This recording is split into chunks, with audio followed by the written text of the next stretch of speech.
What's up, y'all? It's T-Turn. Today we're looking at more Paradox Pokemon, and we're starting with a legendary. So remember Heat's 2 drawings? So check it out. You go into the second DLC and you finally find Heat's book. You turn to the last page. Dude! Oh my goodness. A legendary monster from Area 0. This is hands down the coolest thing ever. So obviously, this is the 3 Regis combined. You can see Regirock's dots, Regices, and then Registeels. The chunky body of steel, the rocky arms, the ice hands. He looks like he's about to stand up to his father. Now, you'll notice Regieleki and Regidrago aren't included in this, which of course, back when Ruby and Sapphire first came out, were the only Regis Regigigas did make. I wonder what the real story is. Why did they choose Ice, Rock, and Steel? Some say they represent the ages, the Ice Age, the Stone Age, and the Bronze Age, and even the new ones seem to fit into that. Modern Age with electricity and the Old and Middle Ages. It does sound like a coincidence, I can't lie. Now, as of Sword and Shield, we know Regigigas probably made 18 golems all across the world.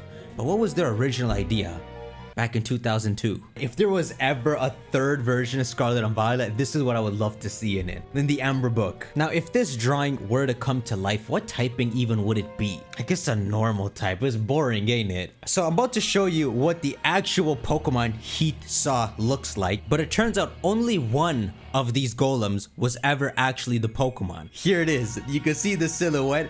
It's not all 3 of them. It's called Strolling Stones.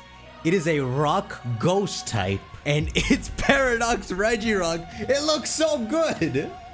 Frick. Now listen, it's not supposed to make sense. Clearly, Regirock picked up some rocks, he breathed life into it, and he made Regirock. This can't exist.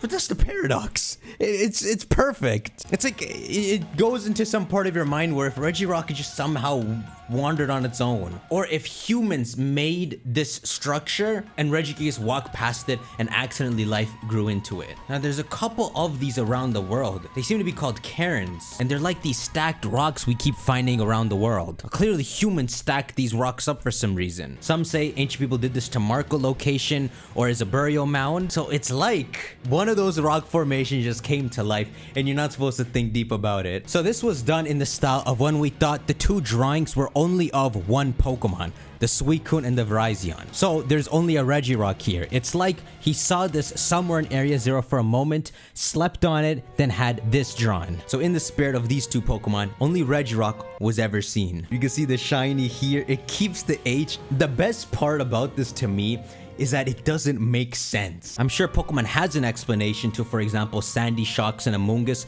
who have features of the modern world. But for now, the beauty is that this is a total paradox. This monster does not look like a living being, but the stones are linked together with the paranormal energy. Strolling Stones learns the move Boulder Bash, a rock move that becomes way more powerful when used under harsh sunlight. Or, you know what it's like?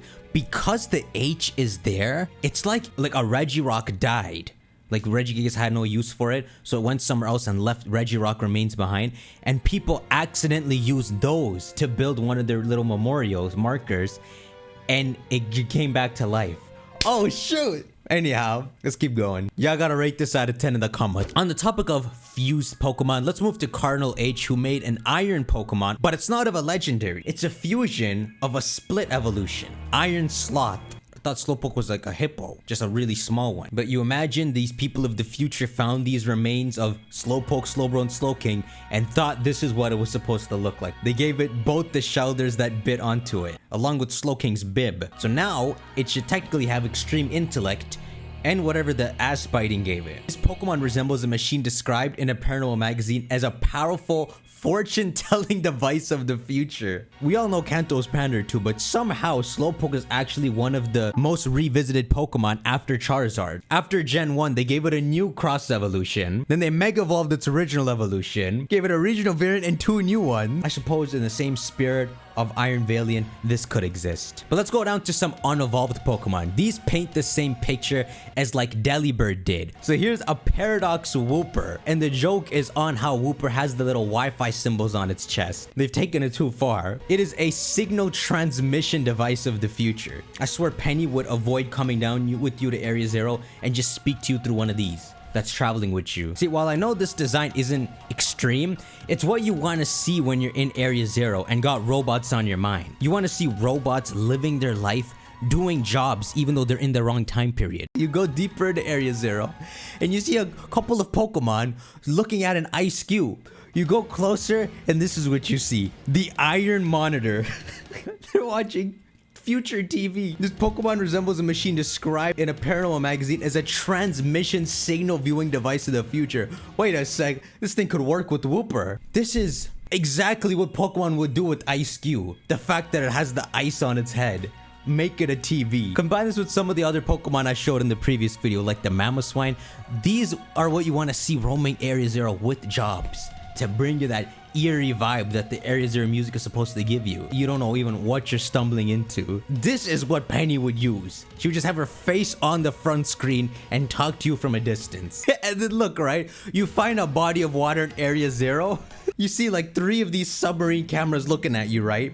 You go to the ocean and these are wandering inside. Iron subs from the future, where they took a perfectly normal Wailord and said, you know what, we can ride in this. 45 feet long. From the future as an underwater naval vehicle. I'm telling you, robots from the future with jobs. That's what Pokemon Valor should have introduced. Giving them jobs is the funniest thing ever. Like, you know, Cyrano would be in one of these. He'll tell you, hey, we're in Blueberry Academy, but can you pick something up from this nearby island? And you would freaking go in this like the SSN and battle trainers inside. You'd be inside of a Paradox Pokemon. But what do we have when we open our eyes? We have freaking Hydreigon. I'm gonna call it quits here. Make sure I'll shank that like button. Keep DMing me your theories on Instagram. We do have the announcement in a few days. Hopefully that does turn out to be something.